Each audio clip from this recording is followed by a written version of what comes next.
Hi, David Munson, glad to be with you again. And I've got a really interesting guest today. Came from a really great Greater Dallas Coalition monthly meeting, heard some great testimony about good deeds that are being done in the South Dallas community, helping people, reaching out to the homeless, the disadvantaged. So powerful and so uplifting to hear the good news. And that's one of the purposes of my show, is to share good news and to share that people are doing the work of God in the world, and an opportunity for you to get involved if it moves your heart, but to inspire you to give and participate in furthering God's work here on earth. Today I have Ethan with me, CEO of Grad Resources, which is a charity that I learned about from my work with the founding director of it, who is a board member of Greater Dallas Coalition, and invited me to learn about this great organization. And so I'm glad to have you with me and to share with our audience the great things you all are doing. Well, thanks, David. I'm excited to be here and can't wait to talk more about Grad Resources. So what is Grad Resources?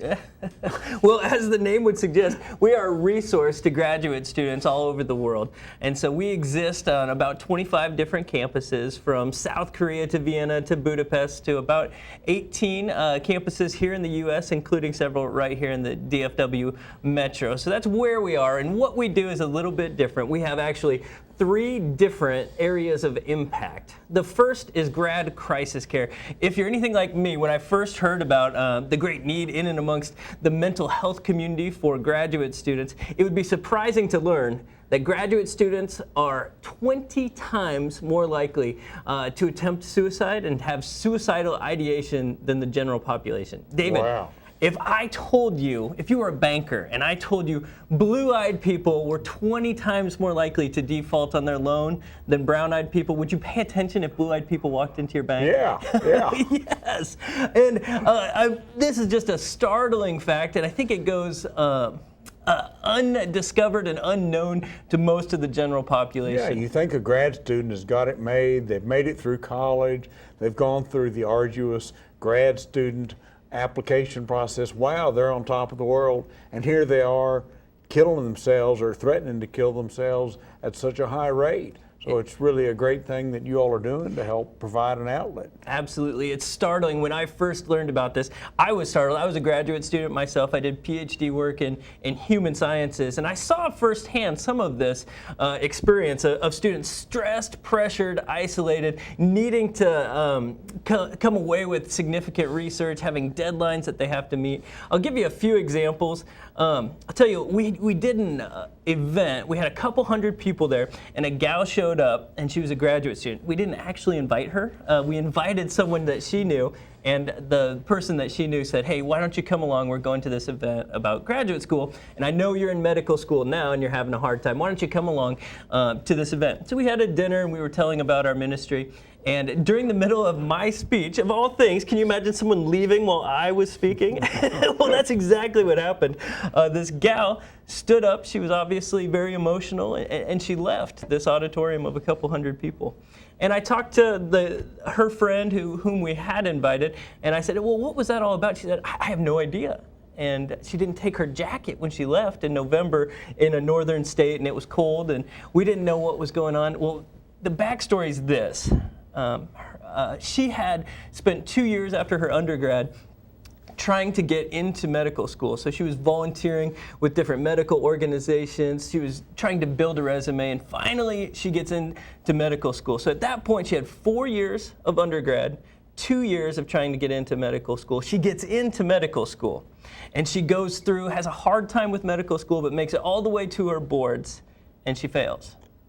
And then she failed again. And I'm not sure how many times we're in the process, but she had come to the last point where if she didn't pass again, didn't pass her boards the next time she took it, she was out. She was going to have to find a new career. And so at that point, she was about $200,000 in debt. She had spent about 10 years of her life preparing to, in this case, be a medical doctor. And she was staring that last test in the eye, coming to the realization that if she didn't pass, she was going to have to figure out a way to pay off $200,000 of debt, not knowing what her career path was going to be. And on top of that, guess who all of her friends were after 4 years of medical school? They were all med students. So every time she pulled up her phone and looked at her text messages, every time she looked at her Facebook account, guess what she was seeing? Every one of her friends saying, hey, I passed, I got a job, I'm finally in. And every time she opened her phone, she had a new reminder that she didn't, that she was the one who hadn't passed. She was the embarrassed one who had $200,000 of debt. And that night, that gal called our crisis hotline. And that's what we're there for. We're the only national graduate crisis hotline. We're open 24 hours a day, 7 days a week, 365 days a year. And we're there for folks like this gal who have come to a point where they're at a point of crisis. They don't know what to do. They don't know where they're going to turn next. We're there in those moments. One of the things that's startling that we don't talk about a lot is the violence that's been perpetuated on college campuses across the U.S. in particular over the last several years has disproportionately, that violence has been perpetrated by graduate students. If you look at, the Aurora, Colorado movie theater shooting, that gentleman, James Egan Holmes, he was a PhD in neuroscience at the University of Colorado. Wow. Yeah. 8 minutes before he stepped into that movie theater, he actually called a psychiatric hotline trying to get a psychiatrist. He knew something was happening. He knew he was at a point of crisis. So here we have a graduate student at a point of crisis. We know what happened in the Aurora, Colorado movie theater. Horrible event.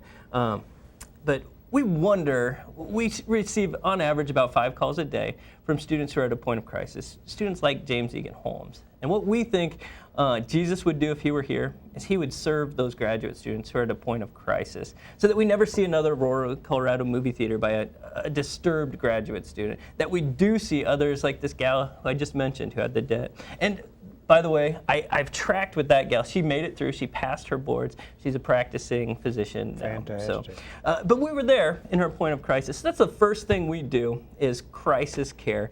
24 hours a day, 365, specific trained professional counselors to pick up the phone if graduate students are ever at a point of crisis. Well, that's fantastic. And of course, one of the reasons why grad students have this crisis is grad students are oftentimes falling away from their faith or have no faith, and that's one of the key ingredients that Grad Resources, their primary mission is helping people grow to Christ. Absolutely. Yeah, and one of the things that the general population doesn't often think about graduate schools, specifically PhDs, is if you're getting your PhD and you grew up, say, in Austin, Texas, you want to end up back in Austin and raise your family in Austin, you need to go somewhere other than Austin, Texas to get your PhD, because whoever's an expert in your field, call it microbiology, and you have this very specific thing, if you're trained by that expert at Austin, guess what? They don't need more experts in Austin in that little field, so you have to go somewhere else. So what happens oftentimes is graduate students are incredibly isolated, incredibly lonely, because they're leaving a place, geographic location, to some place where they're not familiar, where it's a new culture, you can imagine going from a place like Dallas, if you go to UC Berkeley, just the cultural whiplash you would experience, let alone the geographic whiplash that you would experience. So the one thing we do is crisis care. The second thing we do is we help students navigate graduate school so that they don't drop out. 50%, that's a coin flip, of those who start a PhD program never finish. Half of those who start never finish. What a bunch of losers. No, I say that because I am one of those losers. That's part of my story. I started out at a human sciences program. I did really well. I enjoyed it. But I had a big shift that happened. I had a new advisor, and I had some changes that happened in the program unexpectedly when I was about halfway through my coursework in a PhD. And I'm one of those 50% who started a PhD program and never finished. I probably never will finish. And I have a real heart for those students. Had I been connected to Grad Resources, I would have had the resources to understand what my rights were as a student, how I could best navigate some of the tricky relationships that I inherited as I got into it. And so what we do is really 3 things in this area. We have on-call mentors. So we provide mentors to any students across the nation who want a mentor who's been there. Most of our mentors are retired professors who can speak directly to the graduate student experience and have been through it themselves. The second is on-campus speakers. Nick, our founder, and others of our staff will go onto campuses free of charge to provide seminars and talks that relate to typical topics that will derail students from ever finishing their PhD. Things like navigating your advisor relationships, time management, how to survive your dissertation, things of that nature that we provide free of charge as a supplement to the graduate program on a university. And the last thing we provide is online resources. Our founder has authored several articles, some of which have been used by the highest institutions on planet Earth. Harvard, I know, used one of our articles in their graduate RA program, and we have others. CERN has had us in to give presentations. So it's high quality material that relates to what we call quality of life as a graduate student, all with the hopes that as these 50%, a coin flip, of those who start a PhD program, we can be there for them to help them navigate in a way that I never had someone helping me navigate graduate life. Well, that's fabulous. Well, and thanks. a little bit more expansion of my knowledge. We've had a brief visit beforehand, but didn't really get into all the details. I thought Grad Resources really was a Christian networking group that helped grad students increase their faith or come to Jesus. Absolutely. We absolutely have an evangelical ministry, and that's the third and final thing that we do. So the first, again, is crisis care. Those who are on the ledge, we try to talk them off the ledge. The second is we're seeing, boy, 50% of those who start graduate school never finish. We want to be there. We think if Jesus saw that, he would reach out and try to help. The third is the Christian Grads Fellowship, and that's our faith-based spiritual initiative that goes on public universities. So we provide spiritual care for those interested students. It doesn't necessarily always overlap with the other two resources we provide. Sometimes it does. But the Christian Grads Fellowship is simply there to do this: to bring the heart and the mind of Christ to graduate students. Our heart and our hope is to see graduate students who are well-informed, who are passionate about their faith, who think rightly about the subject that they're going into, the profession that they're going into, and they can see that profession with the heart and the mind of Christ. Well, because, I mean, people may not be aware that the more educated you become, the larger the percentage is that you're not going to be a follower of Christ. Yeah, it's true. People that may want to be a Christ follower or people that are already a Christ follower need support in their faith from fellow believers to maintain and or bring them to faith. Absolutely. So let me ask you this, David. If you were to say, if you were to look at the moral, spiritual, ethical direction our country's heading, would you say, hey, we're on the right track, we just need to do more of the same? I don't think anybody watching this show will say, my gosh, America has got it all together when it comes to faith, spirituality, and social values. I think we're all very concerned. It's a subject of conversation among believers and people who are parents and whatnot about the decay of our society. And certainly the college campuses are ripe with this. We see this with demonstrations, protests, lack of tolerance, lack of being able to hear other people's viewpoints. Absolutely. Boy, I think you're right on, and I agree. I do not like the direction we're heading in our country morally and spiritually. I think we have gotten off base, and I think the Lord is calling us with Grad Resources to help get the country back on track. And how do you do that? Well, I think part of the answer, if you out there, if the audience, if you're looking for the secret, how do you have a contributing role in helping the United States of America get back on track morally and spiritually? I think part of the answer is Grad Resources. It's graduate students. In the founding days of our ministry, our founder, Nick Repack, commissioned George Barna of the Barna Research Institute, one of the preeminent researchers in America, to study the lifestyle and challenges of graduate students. Among many of the things that came out of this study, one of the first ever comprehensive studies of this demographic came this quote, and I'm just going to read it to you so I don't mess it up here, David. It says this: I believe, this is George Barna, I believe that the 2.9 million graduate students comprise virtually the largest single unreached people group in America today. That means unreached by Christ followers. Yes. And so I don't know about you, but when I hear unreached people group, I think of mud huts in Irian Jaya. Or you think of prisons. I think of prisons, yep. But prisons are full of prison ministries. But here we have these people who are going to be leaders in their field, not being reached by Christians and brought to Christ. So Grad Resources doing this. I was inspired by Nick, and Ethan and I had a great lunch and was inspired. So I wanted to bring you on the show to learn more about Grad Resources and share the great story, because it's easy to be despondent when you think of the university campuses being godless places. And there are efforts made by other organizations to reach undergraduates, but the grad student is too old to want to fit in to a campus crusade type environment where it's a bunch of 19-year-old kids, and he's 25 or older and are coming back to school after a period in industry. Yep. So having a graduate-focused program really resonates, and it's been going on now for years. How long has this program been going? Yeah, we've been going, we're in our 27th year as a ministry. 27th year. This is my third year on board with the ministry, and we've seen, over the last 2 years, we've seen 30% growth in students involved and student leaders over the last 2 years compounding. So we're pretty excited about it. A great start to your career with Grad Resources. It's been fun. It has been a fun ride. And obviously the credit all goes to the Lord. But we have an incredible staff team too.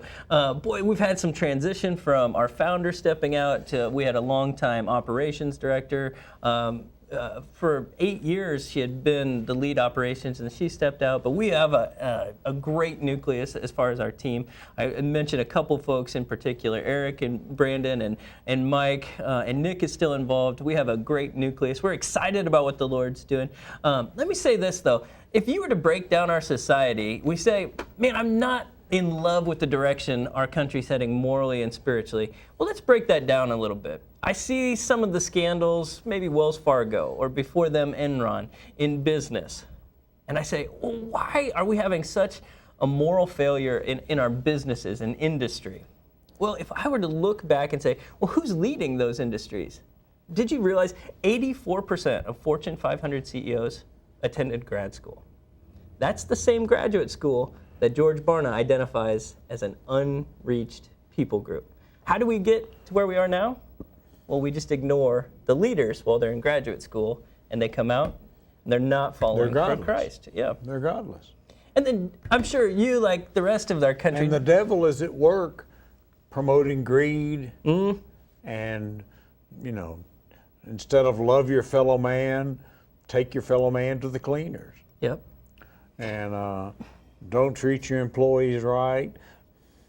Don't be involved in civic and charitable activities. I mean, these are all features of, quote, the highly educated MBA,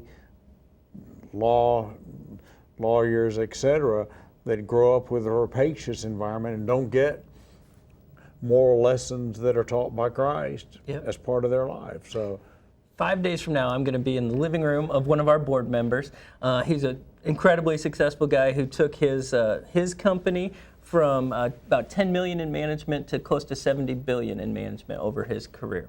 So very successful, but he was successful doing it while being married to one wife, while loving his family, and he has done it well. I would say the biggest thing I took away from him was winning without regrets. He has won at the highest levels of industry, but he did it without compromising his faith. He did it without compromising his witness, without compromising his marriage or his family. So I'm going to be at his house in 5 days, and guess who we invited? We invited 20 SMU MBA students to come and to hear from him and to have an opportunity to be mentored by people like him. And that's how we can make a difference. What a great ministry. Wow. What a great event. Instead of saying, wow, graduate students are an unreached people group, what we want to do is take a step forward. We understand that the next CEO of Wells Fargo is probably in graduate school today. And if we can reach the graduate students today, we can reach the leaders of industry tomorrow. And it's not just business, it's politics. Yeah. Now, you loved this last election cycle, didn't you? Oh, gosh. Didn't you just love looking down and seeing, oh man, these are my choices to lead our nation? I mean, there was bad, and what is this? And that's kind of the consensus. And I could point you to several studies where people just said, what is this? And especially if you ask the moral and spiritual questions, you say, whoa, this is our options. Well, and people are sick at the direction the country's been going, and the country has been going with the efforts of this elite 1% of graduate students that rise to the highest levels of government and business, and they're ungodly, they're unchurched.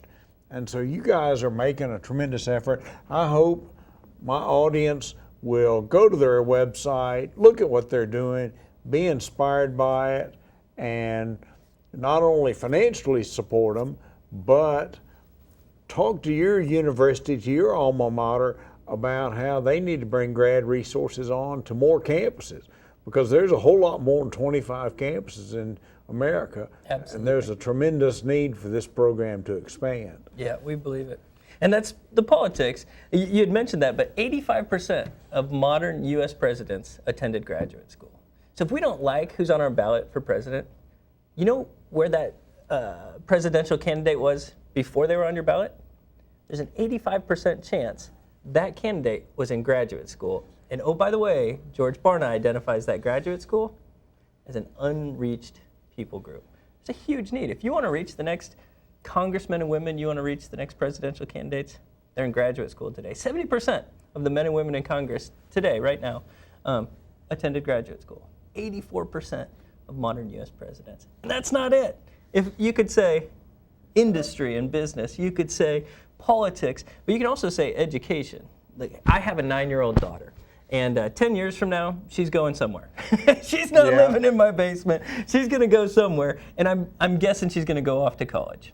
She's going to sit under a professor of biology 101. She's going to begin university. I don't know where that is, but she's going to hear one of two messages. She's either going to hear the message, which I heard, which was, you are nothing more than a random collocation of molecules.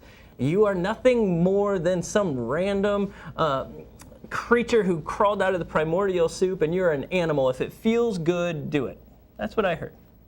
Everything's random chance. Everything's random chance. Which anybody that's been to Vegas knows that random chance doesn't work out very well wish it did. very many times. Our fund development efforts might be a little bit better. Yeah, I mean, if you go to the slot machine and you put the money in the slot machine, it's not going to pay off. And if by chance it does pay off for you, it's going to be a lot of quarters before it pays off again. And for people to say that the world is random and there is no order. There is no order, there is no structure.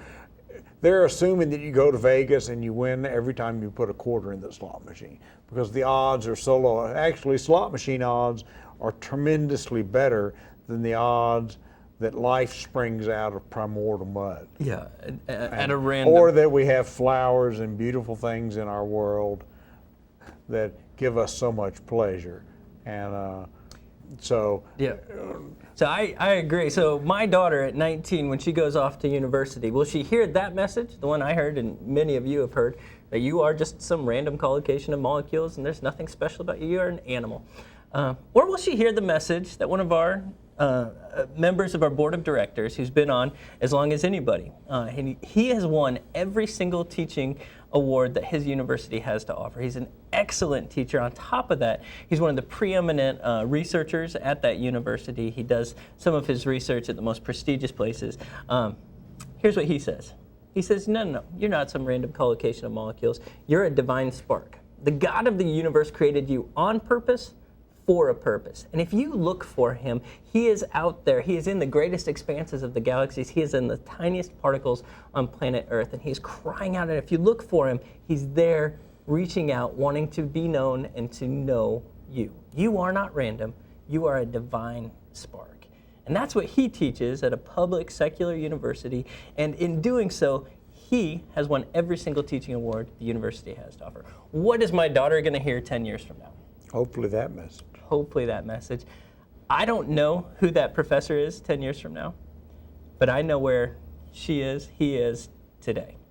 They're in graduate school. 100% of the tenure track professors at public universities are in graduate school today. If I want to reach the professor of 10 years from now, I need to reach the graduate students today. And I think you could look at any area of leadership in our country, and you're going to see, and overwhelmingly the data supports that in the future it's even going to be more, that graduate school is required for these places and positions of leadership. Industry, politics, education. If I want to reach the next president, the next Fortune 500 CEO, the next tenure track professor, I have 185 and 84% chance that those leaders of tomorrow are in graduate school today. And oh, by the way, George Barna identifies these U.S. graduate schools as an unreached people group.